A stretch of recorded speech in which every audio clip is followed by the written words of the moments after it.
This movie's it's been getting some very, very, very good reviews. I've heard many call it the best Spider-Man movie of all time. I've heard a couple people call it the best, one of the best movies of all time. I wouldn't go that far. I really enjoyed it. Um, the standout here was the animation. It was just, you know, they really took the time to get a lot of these different characters and get like such a distinct animation style. They could have animated Spider Punk just like everybody else, but no, no. They did not do that. They took the time to like make him look like graffiti or something, or like a sketch you'd see on a paper. The Vulture is inspired by the freaking Renaissance. Who came up with that one? That's genius. I don't know, and it was an emotional movie. You got more depth into Miles and like his stubbornness and maybe his failings as a Spider-Man because of how kind of irresponsible he's being and how he's like struggling to balance his regular life with his spider life, and you get to see a lot of that, the impact of people around him, and it's compelling, it's interesting.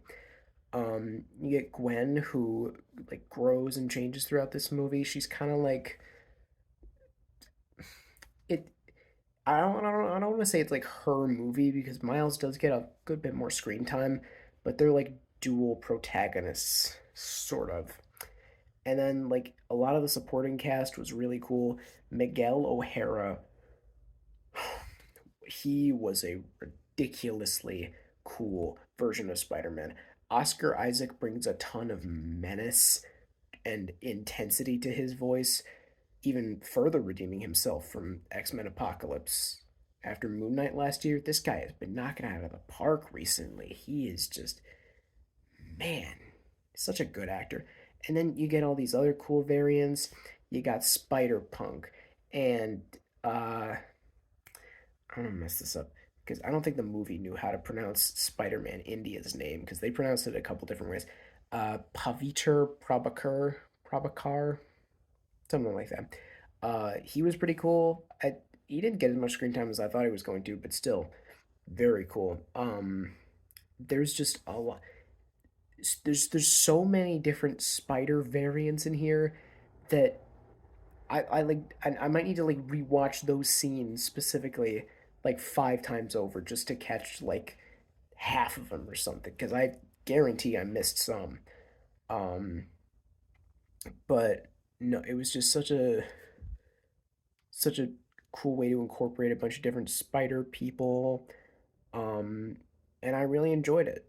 And there was one variant that showed up for about like a couple shots in the movie, and it was this really really funny little gag that I enjoyed greatly.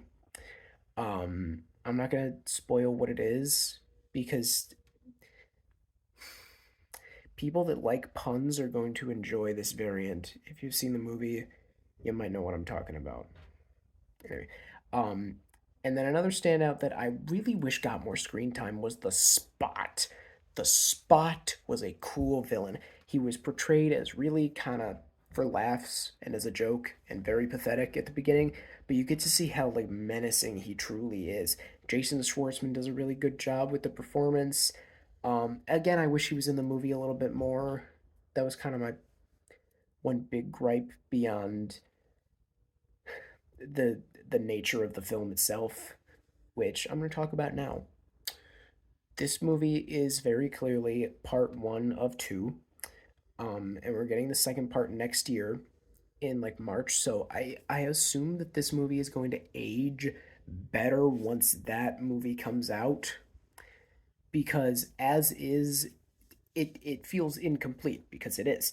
Um, that was very clearly the intention. They did it very well. Um, the cliffhanger ending, the whole last 5 minutes, I was just kind of like, please don't end here. But don't you can't do this to me. I started watching this movie, and know how much I sacrificed. Anyway, um, I so yeah, I really really liked this movie. Um, It's not my favorite Spider-Man movie. I think either No Way Home or Spider-Man 2 still takes that spot. Maybe Beyond the Spider-Verse will conquer those films and become the ultimate Spider-Man, or the Spectacular Spider-Man, or the Amazing Spider, whatever. Um, so yeah, I'd give this movie like an A minus, probably 9 out of 10. Very good movie. Very good movie. Highly recommend. Um, if you're a Spider-Man fan, you gotta check this out, and I assume that you're planning to already. Um, yeah, not as good as Guardians 3, in my opinion, but it was a very good movie nonetheless. So, thank you for watching. Comment your thoughts down below, and keep calm and watch on.